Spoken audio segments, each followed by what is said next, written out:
अस्सलामुअलैकुम dear students, जैसा कि आप जानते हैं हम कर रहे हैं क्लास 10 की बायो का चैप्टर नंबर 2, जिसके अंदर आज हमारा जो लेक्चर है वो 10 है और आज हमारा टॉपिक है किडनी रीनल फेलियर। तो चलिए लेक्चर को स्टार्ट करते हैं। सबसे पहले हमारा जो टॉपिक है वो है रीनल फेलियर, किडनी फेलियर। अगर दोनों में से कोई भी आ जाए तो आपने परेशानी होना, इन दोनों में से कोई भी आ जाए तो आपने यही लिखना है। तो सबसे पहले किडनी फेलियर की डेफिनेशन है, kidney failure means a complete और partial failure of kidneys to function. कहता है किडनी फेलियर क्या होता है, किडनी इनके गुर्दों का मुकम्मल तौर पर या जुज़वी तौर पर काम करना छोड़ देना, यानी कि वो काम मुकम्मल तौर पर सही ना कर सकें तो उनका आप कहते हैं गुर्दे फेल हो गए। ठीक है, गुर्दे जो है वो बेकार हो गए, किडनी फेलियर हो गया। Kidney failure means a complete और partial failure of kidneys to function. उसके बाद हमारे पास आ जाता है कि इसकी वजूहात क्या हैं। नेक्स्ट आपको नज़र आ रहा होगा, ये हेडिंग है हमारे पास काजेज़ ऑफ किडनी फेलियर। आप इसको नोट करेंगे, पहली हेडिंग किडनी फेलियर की थी, दूसरी हेडिंग हमारे पास काजेज़ हैं। तो चलिए स्टार्ट करते हैं। हमारे पास क्या है यहाँ से, डायबिटीज़ मेलाइटस, ठीक है, जिसको आप शुगर भी कहते हैं, ये बीमारी जो है डायबिटीज़ मेलाइटस एंड हाइपरटेंशन, ये जो टेंशन है हाइपरटेंशन जो होती है, और the leading causes of kidney failure, ये दो मेन वजह हैं जिनकी वजह से किडनी फेलियर होती है। तो ये इसके वेरी इंपॉर्टेंट शॉर्ट क्वेश्चन भी है, आपसे पूछ सकते हैं right the causes of kidney failure, तो आपने ये लिख देना है। बहरहाल ये दो वजूहात हैं। उसके बाद हमारे पास आ जाता है next heading, in certain cases, कहते बाज़ कहते ऐसा भी होता है, sudden interruption in blood supply to kidney, यानी कि वो जो आपने दो मेन काजेज़ पढ़े हैं वो तो हैं ही हैं। इसके अलावा क्या है कि इन सर्टन केसेस बाज़ कहते ऐसा भी होता है, sudden interruption in blood supply to kidney, यानी कि किडनी को, गुर्दे को ब्लड की सप्लाई अचानक रुक जाना, ठीक है, तो तब भी किडनी जो है वो फेलियर हो सकता है। एंड ड्रग ओवरडोजेस में also result in kidney failure, या फिर जो ड्रग्स हैं उनका ज़्यादा इस्तेमाल करना, यानी कि जैसे आप कह लेंगे मेडिसिन का बहुत ज़्यादा इस्तेमाल करना, ड्रग्स का इस्तेमाल करना, तो ये भी किडनी के फेलियर का बायस हो सकते हैं। उसके बाद हमारे पास आ जाता है इसके सिम्टम्स, यानी कि इसके सिम्टम्स क्या हैं, अलामात क्या हैं। तो लिखा हुआ the main symptom of kidney failure is the high level of urea and other waste in blood, यानी कि हमें कैसे पता चलेगा किसी शख्स को किडनी फेलियर हो गया है, तो उसमें जो अलामत है वो है कि ब्लड के अंदर यूरिया का और जो दूसरी जो वेस्ट है उनका बढ़ जाना। क्यों? क्योंकि ब्लड फ़िल्टर नहीं हो रहा। जब किडनी काम नहीं कर रही, ब्लड फ़िल्टर नहीं हो रहा, तो हमें पता चलेगा किडनी के अंदर कोई मसला आ गया है। बहरहाल ये तो ब्लड के अंदर जो वो यूरिया और अदर वेस्ट का ज़्यादा हो जाना, विच कैन, अब इसके नतीजे में क्या होता है, जब ऐसा हो जाए फिर क्या होगा, which can result in vomiting, ठीक है, क्या आएगी, नोज़िया, मतली, दिल ख़राब होगा, वेट लॉस, ठीक है। तो उसके बाद फ्रीक्वेंट यूरिनेशन, बार बार पेशाब का आना, ठीक है, frequent urination and blood in urine, और जो यूरिन है उसके अंदर ब्लड आना, तो ये इसकी अलामात हैं। उसके बाद हमारे पास आ जाता है एक्सेस फ्लूइड, यहाँ से एक्सेस फ्लूइड इन बॉडी में also cause swelling of legs.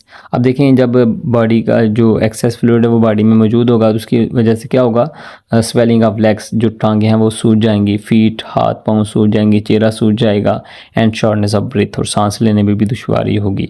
तो बहरहाल ये इसकी कुछ अलामात हैं। उसके बाद हमारे पास आ जाता है इसका ट्रीटमेंट, यानी कि किडनी फेलियर का ट्रीटमेंट कैसे किया जाए। The kidney failure is treated with dialysis and kidney transplant. अब इसके दो मेथड हैं, एक है डायलिसिस और एक है किडनी ट्रांसप्लांट। तो हम कोशिश करेंगे कि इस वीडियो में दोनों को डिस्कस करेंगे। पहला है dialysis.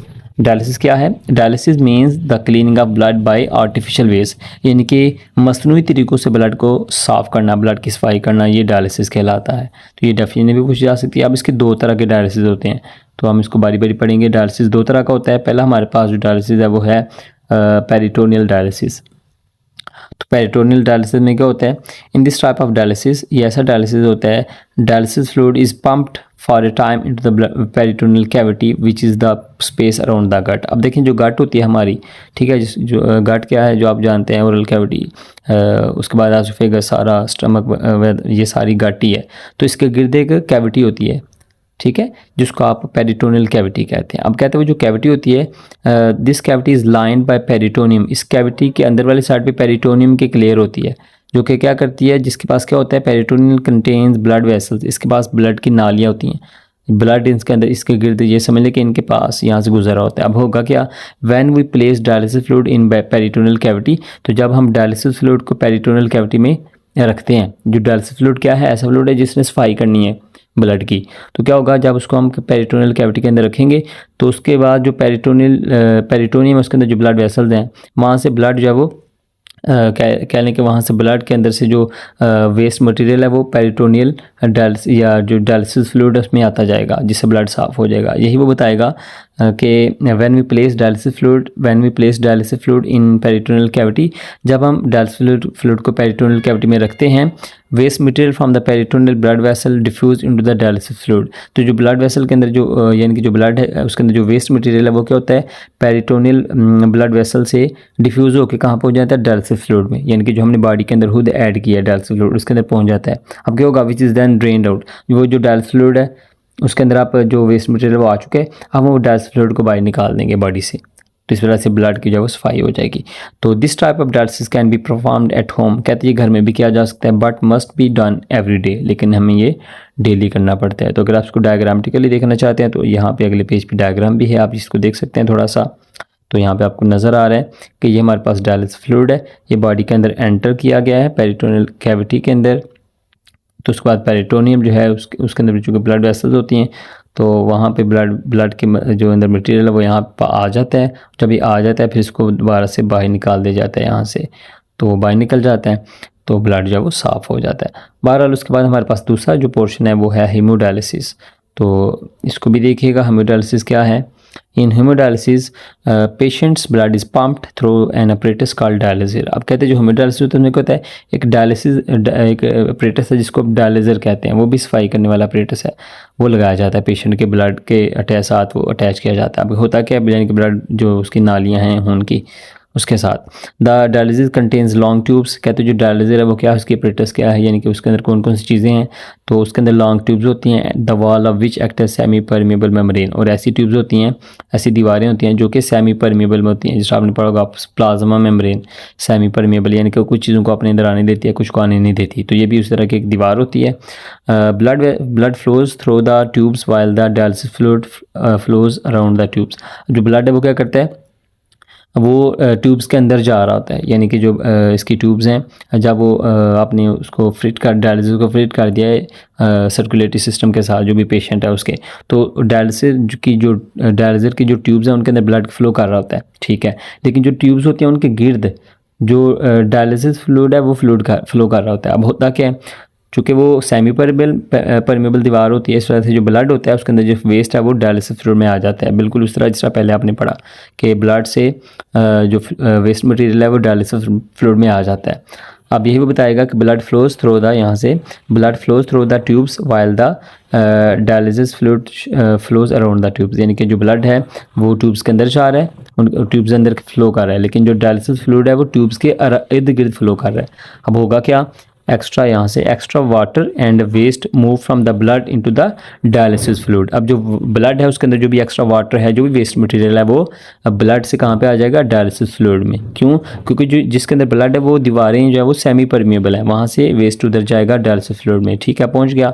The cleans blood is then return back to the body. अब जो साफ ब्लड हो गया वो दोबारा बॉडी में चला जाएगा, और जो डायलिसिस फ्लूइड है वो आपने ज़ाहिर है वो डायलिसिस के अंदर आ गया है, तो वो आपने उसको निकाल दिया है, उतार दिया है, तो जो पेशेंट का ब्लड है वो क्लीन हो गया है। तो उसके बाद कहता है the haemodialysis treatments are typically given in dialysis centres 3 times per week. तो आमतौर पर ये जो हीमोडायलिसिस है ये हफ्ते में 3 दिन जो है वो करना होता है, और इसके लिए आपको सेंटर जाना होता है, यानी कि डायलिसिस सेंटर में जाना पड़ता है, ये घर में नहीं होता। बहरहाल उसके बाद जो है ना इसको आप देखिएगा, ये वेरी इंपॉर्टेंट पोर्शन है दोनों। तो उसके बाद हमारे पास जो पोर्शन बचता है, अगर आप इसकी डायग्राम भी देखना चाहते हैं तो आपको नज़र आ रही है डायलिसिस ट्यूब्स हैं सारी जो आपको नज़र आ रही हैं, ये अपरेटस सारा, ठीक है। तो इसके अलावा जो है हमारे पास उसने आपने देखा हुआ है, मैं आपको जैसे बताया था कि यहाँ पे उसने उसके सर्कुलेटरी सिस्टम के साथ दोनों ट्यूब्स अटैच की हुई हैं, ठीक है। तो एक अंदर से ब्लड आ रहा है, एक अंदर से साफ़ होकर उसके पास दोबारा जा रहा है। तो बहरहाल ये सारा प्रोसेस है। उसके बाद हम चलते हैं ज़रा नेक्स्ट, और वो है किडनी ट्रांसप्लांट। ये अलग से वेरी इंपॉर्टेंट लॉन्ग क्वेश्चन है। इस वीडियो में, इस लेक्चर में हमने 2-3 इंपॉर्टेंट लॉन्ग क्वेश्चन कर लिए हैं। तो आज हमारे पास अभी जो हमारे पास स्टार्ट हुआ है वो है किडनी ट्रांसप्लांट। अब किडनी ट्रांसप्लांट क्या होता है, गुर्दे का जो वो ट्रांसप्लांट कर देना। कहता है we know that the dialysis needs to be repeated after every few days and is unpleasant for the patients and the attendants. कहता हम ये जानते हैं कि जो डायलिसिस होता है वो डेली करना पड़ता है या हफ्ते में 3-4 मरतबा करना पड़ता है। तो ये जो पेशेंट है उसके लिए भी एक दर्दनाक सूरत हाल होती है, और इसके अलावा जो उसके साथ अटैच लोग होते हैं, जो भी उसके केयर टेकर होते हैं, उनके साथ भी ये उनके लिए भी आसान नहीं होता। तो इसका एक और ट्रीटमेंट है, वो क्या है, लिखा हुआ है and the treatment for the end stage kidney failure is kidney transplantation. अब क्या होता है, जब किडनी मुकम्मल तौर पे फेल हो गई तो अब इसका एक और हल भी है कि किडनी को ट्रांसप्लांट कर दी जाए। अब ये क्या होता है, यहाँ पे स्टार्ट होता है, कहते हैं it is the replacement of the patients damaged kidney with A donor healthy kidney. अब ये प्रोसेस क्या है कि इसमें जो पेशेंट की जो मरीज़ है उसकी जो ख़राब किडनी है, डैमेज किडनी है, उसको डोनर की हेल्दी किडनी से रिप्लेस कर दिया जाता है। यानी कि ये समझ लें कि हेल्दी जो एक पर्सन है उसने क्या किया, अपनी किडनी किसी को डोनेट कर दिया, मरीज़ को। तो कहता है किडनी में बी डोनेटेड बाय ए डिसीज डोनर और ए लिविंग डोनर। जो किडनी डोनेट करनी है वो एक कह लें कि जो ज़िंदा शख्स है वो भी कर सकता है, और अगर डेड कह लें कि डेड बॉडी की किडनी है तो वो भी इसको डोनेट की जा सकती हैं। अब उसके बाद कहता है द डोनर मे और may not be relative of the patient. कहता है जो डोनर है उसका ज़रूरी नहीं कि वो इसका रिश्तेदार हो, अगर उसके साथ उसका जो गुर्दा है वो किडनी मैच कर जाती है तो वो उसको ट्रांसप्लांट किया जा सकेगा। बहरहाल लेकिन ट्रांसप्लांट से पहले क्या चीज़ चेक की जाएगी, before transplant the tissue proteins of the donor and patients are matched. जो टिश्यू प्रोटीन्स हैं वो डोनर को पेशेंट की मैच की जाएंगी, तो अगर तो मैच होंगी तो उसको ट्रांसप्लांट किया जाएगा, अदरवाइज़ रिजेक्ट किया जाएगा। बहरहाल उसके बाद ये ट्रांसप्लांटेशन का प्रोसेस है। The donor's kidney is transplanted in patient's body and is connected to the blood's patient's blood and urinary system. अब कहता है जब ट्रांसप्लांटेशन हो जाती है इनके किडनी को अटैच कर दिया जाता है जो पेशेंट है उसकी ब्लड और उसके यूरिनरी सिस्टम से। उसके बाद कहते हैं जो एवरेज लाइफ टाइम है, ये अलग से भी शॉर्ट क्वेश्चन पूछा जाता है कि एवरेज लाइफ टाइम क्या है किडनी का, डोनेटेड किडनी का। तो यहाँ पे लिखा हुआ है the average life time for a donated kidney is 10 to 15 years, यानी कि तकरीबन 10 से 15 साल तक जो डोनेटेड किडनी है वो चल सकती है। उसके बाद हमारे पास आ जाता है नेक्स्ट, वो है व्हेन ए ट्रांसप्लांट फेल्स। जब खुदा नास्ता ये जो ट्रांसप्लांटेशन हुई है ये सही नहीं हुई, फेल हो गई है, द पेशेंट में be given A second kidney transplant. तो जो मरीज़ उसको एक और ट्रांसप्लांट भी दिया जा सकता है, लेकिन इस दौरान जब तक उसकी किडनी ट्रांसप्लांट नहीं हुई तो फिर क्या होगा, in this situation the patient is treated through dialysis for some intermediatory time. तो यानी कि उसको जो इसके दरम्यान वाला जो टाइम होगा वो उसको डायलिसिस पे ही ट्रीट किया जाएगा। अब यहाँ पे कुछ एक शार्ट क्वेश्चन भी है कि अगर ट्रांसप्लांटेशन हो जाती है तो उसके बाद कौन से मसाइल आ सकते हैं। प्रॉब्लम्स आफ्टर ए ट्रांसप्लांट में इंक्लूड ट्रांसप्लांट रिजेक्शन है, ये पहला पॉइंट है। उसके बाद इन्फेक्शंस हैं, इन्फेक्शन हो सकता है, imbalance in body salts which can be lead to the bone problems and ulcers. यानी कि जो बॉडी के जो सॉल्ट्स हैं उनके अंदर इम्बैलेंस हो सकता है, बैलेंस आउट हो जाएगा हो सकता है, और इसके अलावा जो मतलब तरह की बोन प्रॉब्लम्स हैं वो भी हो सकती हैं जो बाद में और अल्सर का बायस भी बन सकता है। बहरहाल ये हमारा टॉपिक था किडनी ट्रांसप्लांट का, जो कि वेरी इंपॉर्टेंट लॉन्ग क्वेश्चन था। इसके हेडिंग्स आपको नज़र आ रहे हैं, आप कोशिश कीजिएगा नोट कीजिएगा अपने पास, और इसको साथ साथ आप याद भी कीजिएगा। उसके बाद हमारे पास आ जाता है इसका चैप्टर का लास्ट पोर्शन, वो है रिव्यू एक्सरसाइज। उसमें हमारे पास एमसीक्यूज़ हैं, तो मैं चाह रहा हूँ इसमें इसको भी कवर कर दिया जाए। तो पहला एमसीक्यूज़ है the human urinary system consist of. जो इंसानी यूरिनरी सिस्टम है वो कौन सी चीज़ों पर मुश्तमिल है, कौन कौन से उसमें आर्गन्स हैं। आप जानते हैं किडनीज़ है, यूरिटर्स हैं, यूरिनरी ब्लैडर है और यूरिथ्रा है, आपने पढ़ा होगा। उसके बाद दूसरा एमसीक्यूज़ है which organ is responsible for filtering the blood. तो आप जानते हैं फिल्टरिंग ब्लड के लिए कौन है, किडनी। उसके बाद तीसरा है the tube between the kidney and the urinary bladder is the ureter. जो किडनी और यूरिनरी ब्लैडर के दरमियान जो ट्यूब होती है उसका नाम क्या होता है, यूरिटर। उसके बाद आ जाएगा चौथा, तो 4 वाला है body balance of water salt temperature and glucose is termed as haemostasis. यानी कि जो वाटर सॉल्ट टेम्परेचर वगैरह सब का मेंटेन करना ये क्या कहलाता है, हेमोस्टेसिस कहलाता है। उसके बाद आ जाएगा 5 वाला विच is the correct order for the path taken by the urine after it leaves the kidney. तो बताएं कि ये कौन सा रहता है जो किडनी से यूरिन फॉलो करती है और उसको बॉडी से बाहर निकालती है। तो लिखा हुआ सी वाला, यूरिटर्स हैं, ब्लैडर है और यूरिथ्रा है। उसके बाद आ जाएगा 6 वाला what is the function of the ureter.